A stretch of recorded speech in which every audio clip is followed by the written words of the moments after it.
غوښه خوړل موږ ته کمې فایدې راکوي او زموږ ماشومانو ته. او دویم دا چې کله انسان ډېره وخوري نو د هغه خېټه خرابوي، یا یې قبض جوړوي، یا یې ګیس جوړوي، یا یې د معدې تیزابیت جوړوي. نو د دې نه انسان څنګه ځان بچ کولی شي؟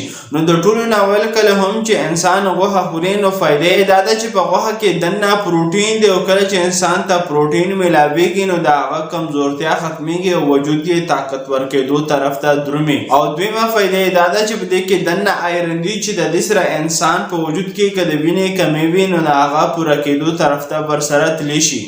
او دریمه فایده یې دا ده چې د انسان کومې پټې او مسل دي هغه ورسره هم مضبوطېدو طرف ته ورسره ځي، ځکه چې پروټین د دې دپاره یو بهترین څیز دی او دا پکې آلریډي ډېر مقدار باندې وي. او څلورمه فایده یې دا ده چې په دې کې دننه ویټامین دي، خاص کر کې کم ویټامین B12 چې ورته ویلی شي، چې دا د انسان د دماغو د طاقت دپاره هم بهتر څیز دی. او که چېرې د انسان خپې او لاسونه میږي کېږي نو دا ویټامین B12 د هغه دپاره بهترین څیز دی او په دې میږي کېدو کې کموالی راځي د غوښې خوړلو سره سره. او پنځمه فایده یې دا ده که چېرې تاسو ماشوم غوښه خوړلی شي نو هغه ته هم په ښه مقدار باندې غوښه ورکوئ، ځکه چې د هغو نشونما دپاره هم دا بهتر څیز دی او د هغه جسماني او ذهني طاقت دپاره هم یو بهترین څیز دی. او شپږمه فایده یې دا ده چې په دې کې دننه زنک او فاسفورس دي چې د انسان د هډوکو مضبوطېدو طاقت دپاره هسې هم بهتر دي، چې د دې سره د انسان په وجود کې هغه طاقت کم چې د بیمارو خلاف جګړه کوي، کم ته چې امیونټي ویلی شي هغه هم مضبوطوي. نو اوس که چېرې انسان بار بار غوښه خوري او د هغه خېټه خرابوي، یا د معدې تیزابیت زیاتوي، یا یې قبض جوړوي، یا یې ګیس جوړوي، نو د دې نه انسان